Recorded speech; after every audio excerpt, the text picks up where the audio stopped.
Today we're going to be talking about why journaling is good for your mental health, and we specifically are going to be talking about what happens in your body that makes it so good for your mental health from a physiological standpoint. So first things first, let's get the record straight. Good mental health is not based on how happy you are. It's based on how well you can cope through the good and bad emotions that you feel. One of the ways to do that is through journaling, and we're going to get into the reasons why, or at least some of the reasons, some of the very many reasons. So our body's ability to cope is largely dependent on how healthy our nervous system is. One of the things that determines how healthy your nervous system is how easily it can switch between what's called your sympathetic nervous system and your parasympathetic nervous system. Your sympathetic nervous system is your fight or flight response. It's your body's natural response to threats. We like it, we need it to survive. Your parasympathetic nervous system is your rest and digest response. It's your body's natural calming response. It lowers your heart rate, lowers your blood pressure, lets your muscles relax,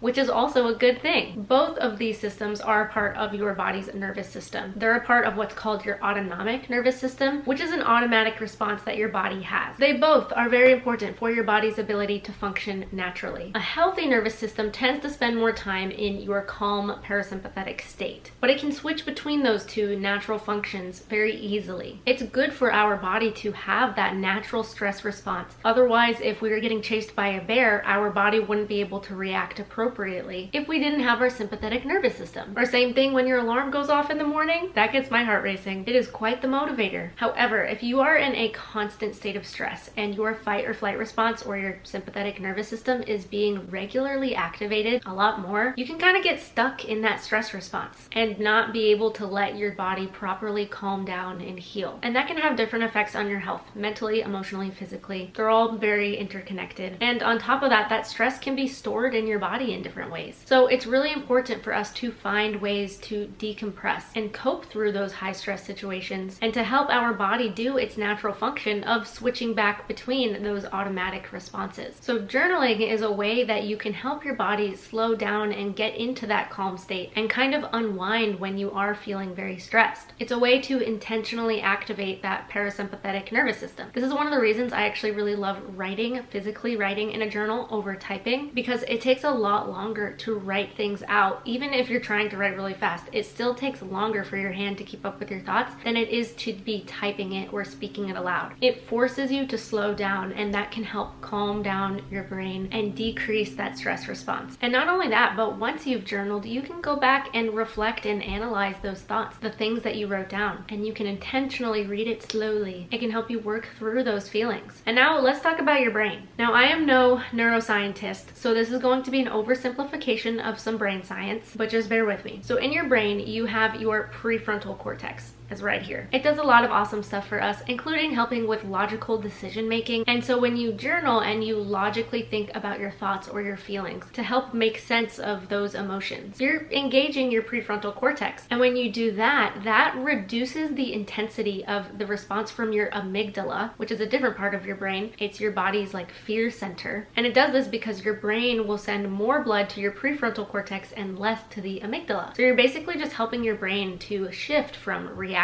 to processing. And doing that can lower your anxiety and just overall make you feel like you're a lot more in control because you're thinking logically with your prefrontal cortex. And your brain is fascinating and amazing because it has what's called neuroplasticity, which basically means that it can change and form new connections based off of your experiences and behaviors, which is crazy. It can adapt to your environment, which is awesome. So when you engage those different parts of your brain, like your prefrontal cortex, for example, your body will send more blood to those parts of the brain that it's trying to use in order to fuel it. And when your body sends blood to certain areas of the brain over and over, it makes those parts of your brain stronger. Your brain will actually create pathways and shortcuts because it's like, oh, I know I regularly send blood to that part of my brain. I'm gonna make it more efficient. I'm gonna make it stronger. The way that I like to think of it is what I call the mailbox analogy, and I can't remember where I first heard this analogy, but basically think of it as a front yard. From the front door of your house to your mailbox. If you're going to your mailbox, you could walk down the sidewalk, walk down the driveway and go around and get to your mailbox. Or on the other hand, you could just cut straight through the grass and go straight to the mailbox. And over time, if you keep walking that path from your front door to your mailbox straight through the grass, eventually a pathway is going to wear down right there in the grass. And you're creating a pathway for yourself, a shortcut to your mailbox. Your brain works the exact same way. When you send blood to those parts of your brain over and over again, it creates that that pathway. And at first it might be hard for your brain because it has all that grass to get through. It's like, whoa, I'm not used to this. I'm used to doing that other shortcut that I have with the more negative thinking and the more emotional, anxious responses. But over time, that grass will wear down. And when you start taking one path more, the other path has that grass kind of grow back into it, and you don't use it as frequently anymore. You create a new path in your brain. And so journaling is a fantastic way to be able to facilitate these kinds of things in a very controlled, calm environment. And you can utilize it to quite literally strengthen your brain and your mental health. Journaling encourages reflective thinking, and as you continue to do that, you can replace negative thoughts with more balanced thoughts. It can help reinforce those healthier thought patterns and strengthen those synaptic connections in your brain, which is basically like the brain's messaging system. So it helps your brain respond in a new way. And again, over time, that new path becomes the more dominant route for your brain. Your brain can literally shift from the unhelpful patterns to the healthier ones. And not to mention, things like gratitude journaling and focusing on positive things can help boost things like dopamine and serotonin, those neurotransmitters in your brain that can help with motivation and happiness. Again, this is all a very simplified version, but your brain does work in such incredible and complex ways. Your journal serves as a space to help facilitate those things, to help train your brain and your body to be able to cope better so that when you do have stressful experiences that are inevitable in life, it can help you just navigate those things better in a more controlled manner. It takes practice, it takes time, but it truly is an invaluable piece to strengthening your mental health, and understanding the way that your body and brain functions can help you be more mindful of it as you're in the process of trying to strengthen your mind and your brain and your mental health. Personally, I think it is so interesting, especially since I'm about to be a nurse, so I just think it's the coolest thing. Our bodies are just quite incredible, if I do say so myself. Also, you guys know I'm biased. I love journaling, and I truly do think it has been the key to my own emotional regulation over the years. That and the Lord, it really does instill this presence, this ability to think about your thoughts. And over time, practicing that can help you be more present and thoughtful in the moment when you're experiencing emotionally stimulating events. And also, I just want to say, journaling is not the only way to do this. There are plenty of other activities you can do to help strengthen your mental health, including things like exercise. Your brain has this like vascular superhighway between your prefrontal cortex and your motor cortex. And your motor cortex is part of what controls your voluntary movement. So when you exercise, your brain is using your motor cortex. And so when you're exercising more regularly, that part of your brain can demand more blood, and that can help with like overthinking less when you're overusing your prefrontal cortex. Exercising also has a million different benefits for you as well, for your physical health as well as your mental and emotional health. I could go on, but you guys get the gist. Anyway, I would love to know your thoughts on all of this, and if you enjoyed today's video, make sure to give it a thumbs up and subscribe to my channel if you haven't already, and I will see you all in my next video. Bye guys!